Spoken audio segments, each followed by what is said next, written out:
Buying furniture for your business can be full of compromises, confusing choices, and little support. National Business Furniture is here to change all of that. We believe that every business deserves furniture that lasts, service that cares, and a partner who gets it at a budget that works. At National Business Furniture, that's our commitment to you. Find the right furniture for you and your team at National Business Furniture. Visit nbf.com and use promo code POD10 to save 10% now.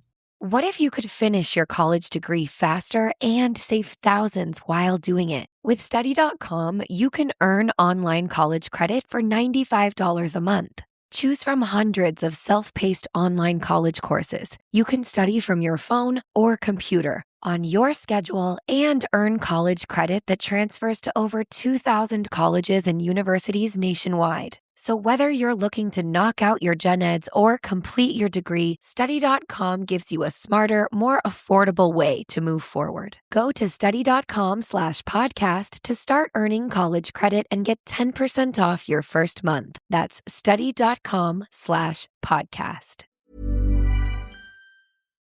On today's Smart 7, terrorist incident declared in Golders Green, Trump says Putin may do a little ceasefire, and much more. It's Thursday, 30th of April, it's International Jazz Day, and happy birthday, Kirsten Dunst. The Smart 7. It's news, but not the news.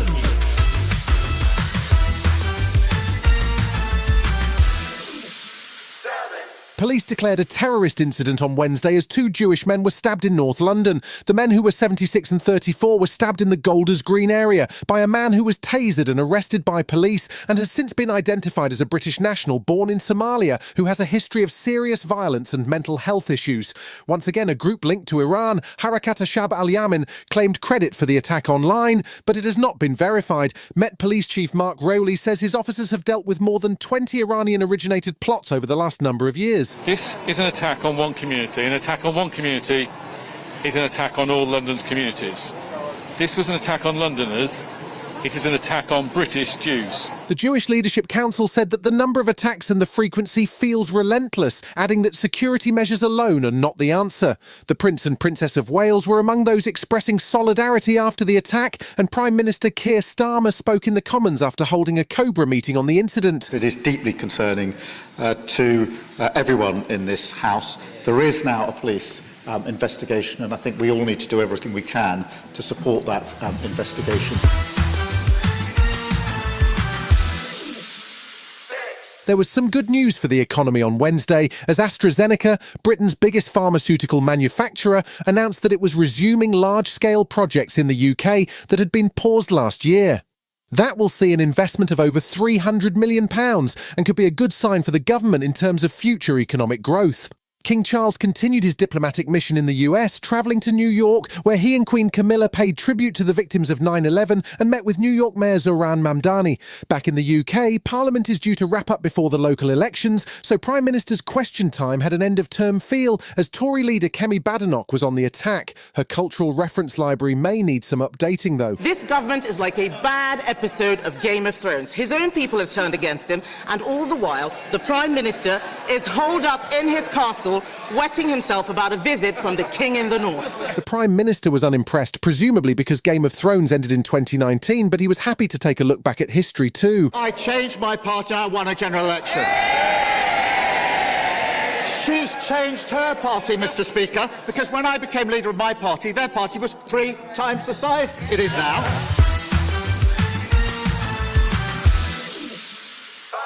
It's been nearly 60 days since the US and Israel began a war with Iran that remains unresolved, with the Strait of Hormuz blocked by both sides and no sign of any progress towards peace talks. Wednesday saw the Pentagon announce that the cost of the war so far to the American taxpayer is $25 billion. That news came as US Secretary of War Pete Hegseth was testifying before the House Armed Services Committee in a tense and aggressive session.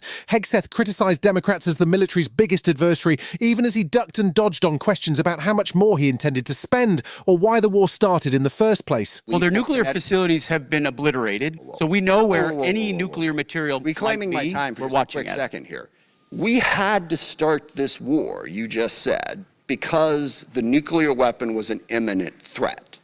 Now you're saying that it was completely obliterated? They had not given up their nuclear ambitions.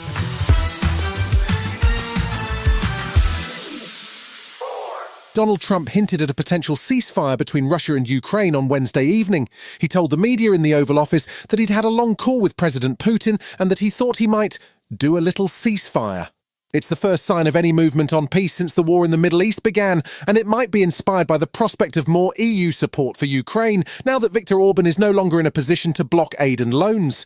EU Commission President Ursula von der Leyen says Putin's days are numbered as unrest grows over his attempts to block news and internet from the outside world. Russians feel that they live behind an iron curtain again, this time a digital iron curtain.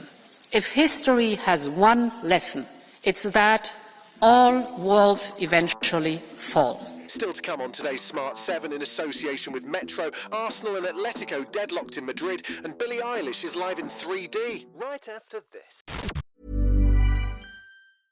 Buying furniture for your business can be full of compromises, confusing choices, and little support. National Business Furniture is here to change all of that. We believe that every business deserves furniture that lasts, service that cares, and a partner who gets it at a budget that works. At National Business Furniture, that's our commitment to you. Find the right furniture for you and your team at National Business Furniture. Visit nbf.com and use promo code POD10 to save 10% now. At Pepco, we know that rising energy costs are putting real pressure on families and businesses across D.C. Since we don't control most of your bill, we're focused on all we can do to help our customers. Providing assistance through our Customer Relief Fund, investing in reliability to reduce outages and costly repairs, and advocating for long-term solutions. That's how we're helping customers today and strengthening the system for tomorrow. Learn more at pepco.com/energy costs. Welcome back.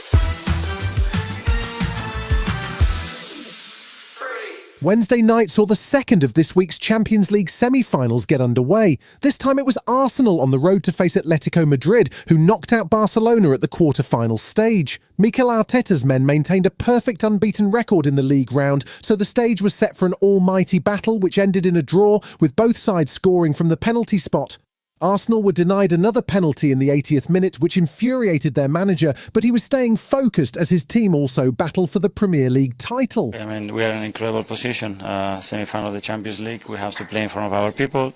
It's in our hands, and that's it. And now recover and Fulham.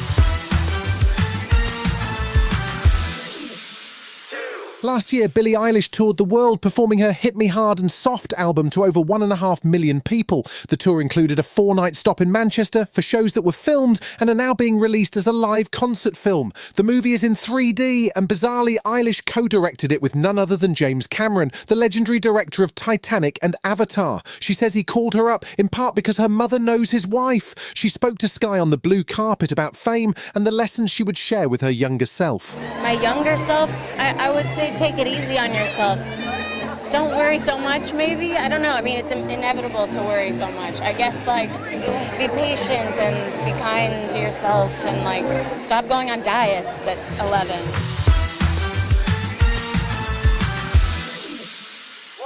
It's hard enough being single, but what if you were single in a world where you only got to have sex one day a year? The plot comes from the new movie One Night Only, where for reasons that no one can remember, single people are only allowed to have sex on one day of the year, but they really go for it. It's a little bit like The Purge, if it had less murders and more hookups. Monica Barbaro and Callum Turner play two singles who are searching for romance while the sex clock ticks down. It's a quirky take on a rom-com, and it hits cinemas on August 7th. Finding love is hard enough. Try doing it on the one night a year single people are legally allowed to have sex. I hate this night. This night's insane.